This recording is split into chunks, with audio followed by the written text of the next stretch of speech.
Salut à tous, ici Adrien D. Aujourd'hui on est le mercredi 25 mars 2020 et dans cette vidéo on va parler d'un outil qui permet d'installer facilement Arch Linux. Alors cette vidéo m'a été inspirée quand j'ai vu le DistroWatch Weekly là lundi matin et a été mise en lumière la distribution Anarchy Linux. Donc distribution entre guillemets puisque cet outil permet d'installer facilement une Arch Linux. Et oui, en fait j'avais envie de revenir un petit peu sur cet outil d'installation et voir ce qu'il donne en 2020. Alors, même si la version 1.0.10 a été mise en lumière dans la gazette hebdomadaire, elle est quand même sortie le 17 janvier. Voilà, donc ça c'est la petite info. Et donc le site Anarchy Linux, il est ici. Et quand on va dans Download Click Me, sur le site, on peut récupérer l'image d'installation. Ici, la version 1.0.10 et il y a eu un petit changement le 9 février où il y a eu des mises à jour, des traductions françaises. Donc c'est une raison de plus pour se payer le luxe d'avoir un outil français. Enfin, bien traduit en français. Alors, ce qu'on va faire ici, je vais démarrer l'ISO. Alors, vu que c'est un outil d'installation qui est en texte, voilà. L'écran n'est pas très grand, alors je vous mets ici la machine virtuelle à 200%. Et donc, attention quand même, Arch Linux n'est pas pour une personne qui débute dans le monde Linux. Même moi qui ai un peu quand même d'expérience dans le monde Linux, le truc c'est que Arch Linux c'est une distribution de type rolling release. Elle est vraiment très fraîche au niveau des logiciels. Dès qu'il y a une nouvelle version qui sort, et bim, ça y est, c'est tout de suite intégré. Donc il peut y avoir des petits bugs de jeunesse dans les logiciels.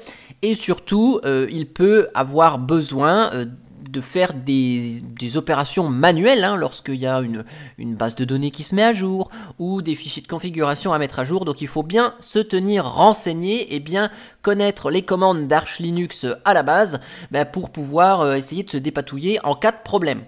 Donc moi je connais effectivement bien les systèmes CentOS, Fedora, Debian un petit peu quand même, Gentoo, mais vous voyez, je me verrai pas sur ma machine avec une Arch Linux parce que si jamais elle me casse à la figure, je serais peut-être pas forcément à l'aise avec toutes les commandes Pacman ou toutes les subtilités propres à cette distribution. Voilà, donc ça c'était le petite partie avertissement.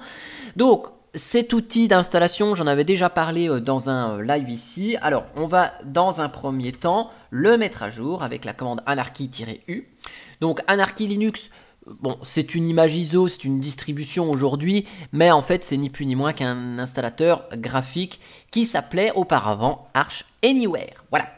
Donc, là, on a le clavier en QWERTY, donc vous tapez QNQRCHY. Le tiret, c'est la parenthèse fermante, et U, c'est U. Voilà. Donc, une fois que l'outil d'installation est à jour, je relance la commande Anarchy. Hop, et voilà. Et c'est parti. Donc là, ce que je vais faire, parce que visiblement, voilà, l'écran de la machine virtuelle, je vais me mettre comme ça, ce sera beaucoup plus simple pour vous. Donc je vais pas revenir énormément sur les écrans, mais on va voir ce que ça donne. On va démarrer la procédure d'installation. J'oubliais de vous préciser, mais j'utilise une machine virtuelle avec un BIOS classique. J'ai pas d'UEFI dans celle-ci, mais à voir, ça doit fonctionner bien avec de l'UEFI. Donc là, je vais pas me casser la tête, je vais trier les miroirs par rapidité, automatiquement. Alors si je me remets en plein écran, non, il veut pas se mettre centré. Bon, je vais rester comme ça. Ici, hop. Donc le temps que les miroirs se synchronisent. Alors j'ai pris les miroirs allemand parce que sur Dijon, les miroirs allemands vont beaucoup plus vite que les miroirs français. Voilà, mais je choisis bien une locale française et Europe, Paris. Voilà, je vais prendre le partitionnement automatique parce que je suis flemmard, j'ai envie de voir ce que le partitionnement automatique va faire. De l'EXT4, j'adore l'EXT4, c'est mon système de fichiers favori. On va faire un petit swap 512 mégas, c'est parfait. 512 mégas, j'ai 3 gigas de RAM dans cette VM, ça semble opérationnel parfaitement. Pas de GPT, vu qu'on n'est pas en mode UEFI, c'est parfait. Et donc là, sur le disque SDA qui fait 45 Go, je fais de l'EXT4 et un swap de 512 Go. C'est parti mon kiki, il nous formate tout ça automatiquement, hop, yeah. Donc là, il nous fait une partition boot séparée, bon je suis pas trop d'accord, hein. Quand on n'a pas de LVM, je vois pas trop l'intérêt de faire un boot séparé, quand on a du LVM c'est quand même mieux de faire un boot séparé. Parce que Grub peut avoir des petites difficultés à lire LVM, même si dans la plupart des cas, il s'en sort bien. Et si on a de l'UEFI, il y a juste besoin d'un boot EFI qui soit partitionné sur une partition FAT32 formatée avec EFI système, comme d'habitude. Donc là, on a 5 choix, Anarchy Desktop, Anarchy Desktop LTS. On a la même chose avec serveur, donc serveur et serveur LTS, c'est sans interface graphique, j'imagine. Avec ou sans noyau LTS. Le desktop, c'est avec une interface graphique avec ou sans noyau LTS. J'ai pas envie de toutes les babioleries de Anarchy Linux. Moi, je veux installer une Arch Linux la plus simple possible, la plus originale possible, c'est-à-dire le plus proche de Arch Linux et un environnement de bureau qui soit le plus vanilla, entre guillemets, possible, sans trop de personnalisation. Donc, je vais prendre le choix Anarchy Advanced. Et là, on a la possibilité donc de prendre la base Devel, ok. On peut prendre la même chose avec Devel et le noyau Ardent, le noyau LTS et le noyau Zen. Bon, même si on est sur une distribution de type Rolling Release qui est très très récente au niveau des composants, je veux un petit peu de stabilité, donc je prends une Arch Linux base Devel, donc avec les outils Devel, plus ici le noyau LTS. J'ai envie d'un peu de stabilité dans ce monde de brut. Là, je prends Bash parce que j'adore, mais vous voyez, on peut sélectionner plein de shells différents et plein de chargeurs de démarrage différents. Je prends Grub. Plein d'utilitaires réseau différents. Je prends Network Manager, c'est celui que je connais le mieux. Et j'ai dans la petite idée d'installer GNOME. Vous voyez. Donc là, ok pour le multilib, parce que je vais vouloir installer Steam. Oui, je veux du DHCP au démarrage. Non, j'ai pas de Wi-Fi. Non, j'ai pas de connexion point to point. Enfin, point à point. Et non, pas d'OS Prober puisque j'ai pas de multiboot dans cette VM. Et là, je vais installer un environnement de bureau.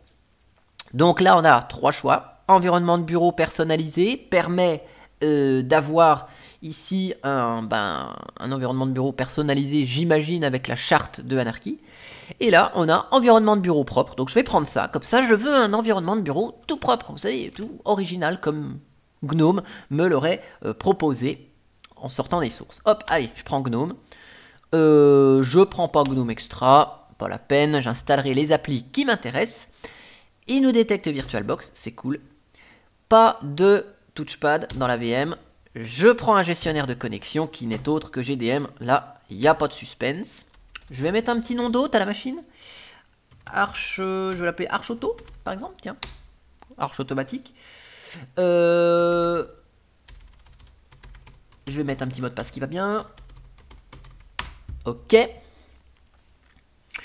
Et puis, je vais ajouter un nouvel utilisateur. C'est cool, on peut créer un nouvel utilisateur. Donc, Adrien, son nom, on va lui mettre une majuscule. Et puis, on va mettre un petit mot de passe habituel. Hop, voilà. Regardez donc. Et donc, si on a envie, on peut lui donner les privilèges d'administration. Donc, l'accès à sudo. Hop, c'est ce que je vais faire. Et on peut encore ajouter un utilisateur si on a envie. Hop, voilà, j'ajoute une utilisatrice supplémentaire. Je sais pas quoi mettre comme mot de passe, je mets ça. Bon, ok. C'est magnifique. Hop, et puis elle, par exemple, on lui donne pas les droits d'administration. Hop, terminé, yes. On peut installer, au passage, des petits logiciels courants. Ça veut dire que là, vous voyez, il y a des catégories. Et si on veut installer, Clémentine, Audacity, en plus, hop, on peut se faire plaisir. On peut les installer au passage, avant de lancer l'installation totale. Donc ça, c'est cool. Vous voyez, on a des bases de données. On a des polices, si on a envie. On a des jeux. Donc là, on peut installer Steam. Steam, je l'installerai juste après. Après l'installation, graphisme, vous voyez, on peut installer par exemple GIMP. Ok. Ajouter. On peut installer des outils internet, par exemple Firefox, Thunderbird. Et ce qui est génial, c'est que l'outil, il est top. Regardez, il nous prend les traductions de Firefox et Thunderbird. C'est quand même sympa. Voilà, donc je vais prendre juste LibreOffice en version stable. Hop, ici. Voilà, il nous a pris la traduction également. Et puis on peut installer plein d'autres petits trucs. Par exemple, la multimédia. Hop, on va installer SM Player. On va installer Kdenlive. Pourquoi pas? Vous savez mon intérêt pour la musique et les outils de montage vidéo. Voilà, on a des outils serveurs. Donc là, c'est si on veut installer des composants serveurs. Tiens, par exemple, OpenSSH, qu'on peut activer au démarrage. Ça, c'est cool. Le FTP, je sais pas pourquoi il me propose ça. Hop, ajouter. Et puis, tiens, dans système, regardez, il y a 2-3 petites bricoles. On va s'installer Htop, tiens, regarde donc. Ah, et puis si on en a oublié, par exemple, on peut retourner dedans. Vous voyez, là j'en ai oublié un. Donc Htop a été ajouté, on le garde, mais on peut installer par exemple NTFS 3G pour supporter les disques durs USB NTFS si vous en avez chez vous. Voilà. Donc ça, c'est bon. Et une fois que c'est terminé, on se met sur installer et paf, c'est parti. Il va nous récupérer tous les paquets qu'on a demandé. Donc là, vous voyez, il va nous installer Base, Alza Utils, Audacity, donc ce que j'ai sélectionné tout à l'heure. Il va nous installer donc LibreOffice, bref, tout ça. Vous voyez, hop, tac, c'est parti. Je lance l'installation. Il est 7h55 et je pense que dans 5 petites minutes, ça devrait être bon, quoi. Télécharger et installer. Allez, 5-10 minutes, pas plus. Puisque, je vous le rappelle, la machine est sur un SSD, donc ça devrait être assez rapide. Donc je vous reprends, je vous accélère tout ça, je vous reprends dès que c'est fini. Voilà, donc l'installation prend fin, vous voyez, une fois qu'il a terminé d'installer, il fait ses petites affaires, vous voyez, passe WD route, hop, il ajoute les utilisateurs, il fait tout ce qu'il a fait. Donc ici, vous voyez, on est, hop là, ouais, on a terminé l'installation, il est 8h, donc ça a été assez rapide. Une fois que l'install est terminé, vous voyez, on peut redémarrer, arrêter le système, normal. On peut rentrer dans le système en chroot, si on veut faire des opérations manuelles, ça c'est assez cool. On peut retourner à l'invite de commande, voir le log d'install, ajouter un nouveau compte si on a oublié, ou installer des logiciels supplémentaires. Donc là, je redémarre le système, je repasse en écran 100%, mais en plein écran. Yeah. Et vous voyez, on a notre Arch Linux qu'on ne peut pas lancer parce que j'ai le petit bug du clavier avec VirtualBox. Yeah. Alors, hop, je quitte le plein écran, je reviens. Et voilà, donc là, j'ai mon système Arch Linux. Voilà, hop, super, installé, GNOME classique, GNOME sur Xorg. Donc, vous voyez, je sais plus ce que j'ai mis comme mot de passe. Ça devait être ça. Yeah. Donc là, on a notre Arch Linux qui est installé, si vous voulez, avec l'outil Anarchy. Et, vous voyez, ici, on a un système installé, mais vraiment très très proprement. Ça veut dire que là, vous voyez, on a, si on va dans à propos, on a notre Arch Linux, ok, qui marche. Vous voyez, bon. Nom du système d'exploitation, Arch Linux. On n'a pas l'impression que ça provient de Anarchy, si on lance un petit terminal ici, et que on va mettre ça un peu plus clairement. Je vais remettre mon thème Tango sombre, ok, voilà. Donc 4 etc Arch release, il n'y a rien là-dedans.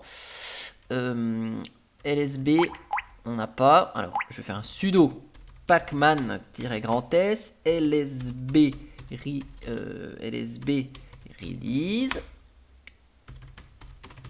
Voilà. Une des seules commandes que je connais de Pacman. Faut quand même que je montre que je la connais. Alors, lsb release-a, vous voyez, c'est marqué Arch Linux release rolling. Voilà, ouais, super.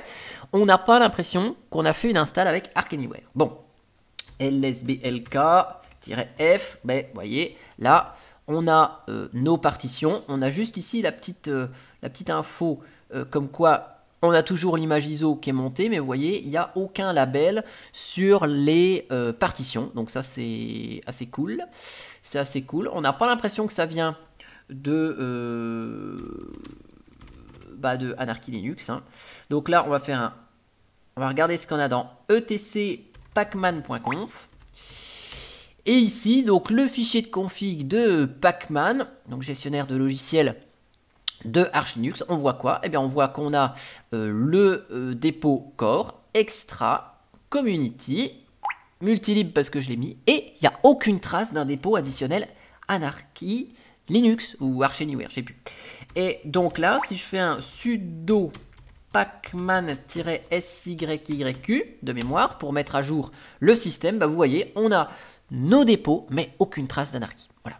Donc là, on a vraiment une Arch Linux standard, de base, installée facilement avec cet outil. Alors bien sûr, je rappelle que il faut maîtriser un minimum le système. Si ça casse un petit peu, il faut savoir le réparer. Voilà, ça peut arriver. Donc là, on a le GNOME normal. Donc forcément, LibreOffice, bah, il est en français, ok, hein, puisque j'ai fait l'installation de LibreOffice et il m'a récupéré le pack de langue français. Vous voyez. Au niveau du navigateur web, j'ai Firefox, ici, qui s'est normalement installé en français. Voilà, saisir un terme ici, aide à propos. Donc c'est en français tout ça. Arch Linux, c'est marqué. Donc on peut personnaliser un petit peu GNOME, ajustement, non il n'y a pas GNOME Tweak Tool. Alors il y a, j'ai vu ici, donc ça c'est le gestionnaire de fichiers. Il y a GNOME logiciel, mais en fait GNOME logiciel ne vous permet pas d'installer quoi que ce soit. Hein. Il ne vous permet pas d'installer quoi que ce soit, ça sert pas bien grand chose. Dans une installation complète, peut-être qu'il y a un support des Flatpak ou autre, mais Pacman ne semble pas, enfin ici l'installation ne semble pas incorporer PackageKit, ça semble pas être bien géré, hein, comme c'est géré sur Ubuntu et Fedora.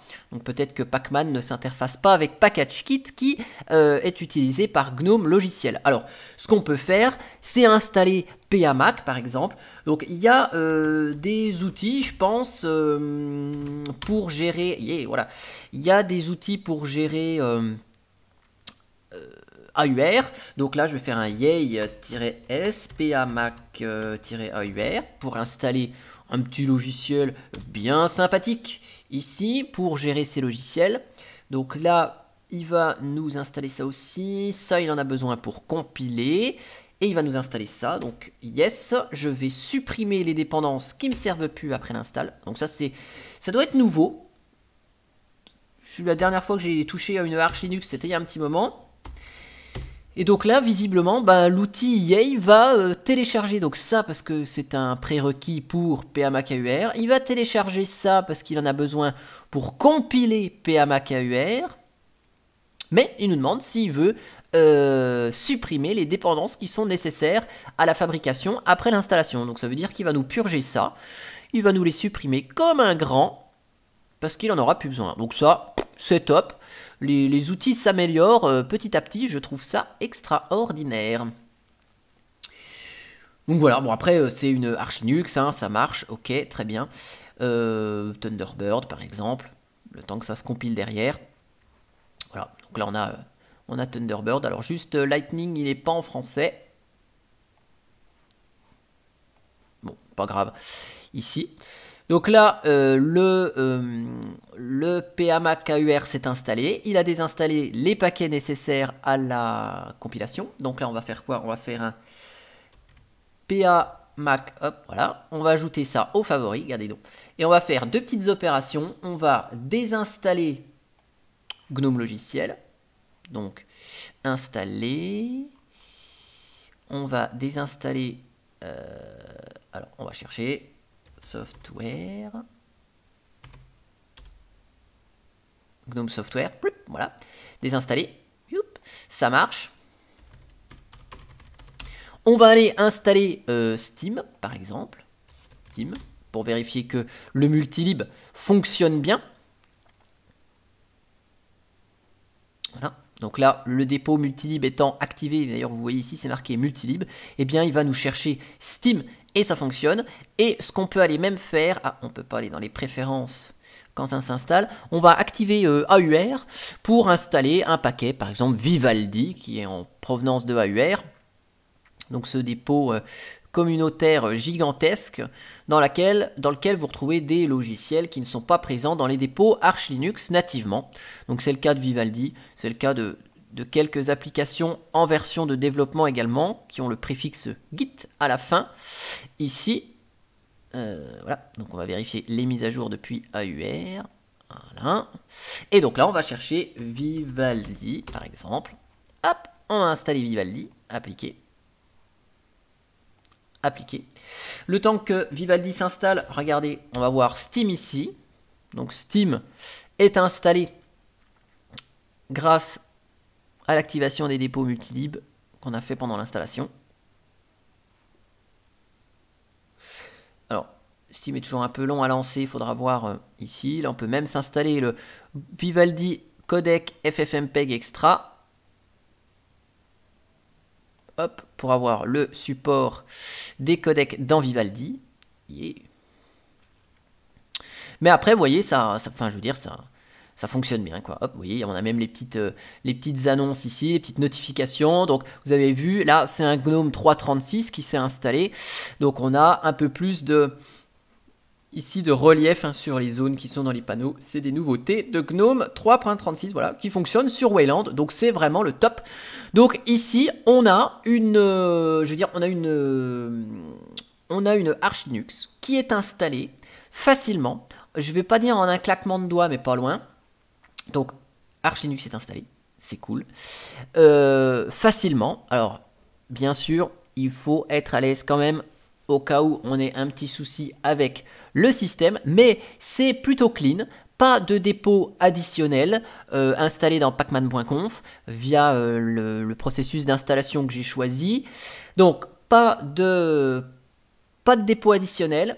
Pas de thème d'icône ou de fond d'écran ou de personnalisation fait par les gens de la distribution. Donc, je conclus cette vidéo, bah oui, parce que je conclus pas souvent, que cet outil d'installation pour installer Arch Linux pur est tip top, puisque ça marche, en tout cas avec l'environnement de bureau GNOME que je vous ai présenté, et on n'a pas de personnalisation. On se retrouve vraiment avec une Arch Linux pure et avec le support d'AUR préinstallé dessus, ce qui me semble une bonne initiative. En tout cas, j'espère que cette vidéo, elle vous aura plu. Si vous connaissez, selon vous, d'autres outils d'installation d'Arch Linux qui sont vraiment top comme ceux-ci et qui n'installent pas tout un tas de bazar ou de dépôts additionnels, eh ben, n'hésitez pas à les mettre dans les commentaires de la vidéo. Je suis preneur, parce que ça m'arrive de temps en temps de faire une petite machine virtuelle rapide pour tester 2-3 bricoles sur des logiciels très récents, et j'utilise Arch Linux via cet outil d'installation qui est toujours aussi bon en 2020. En tout cas, j'espère que ça vous a plu et je vous dis à bientôt pour une prochaine vidéo. Allez,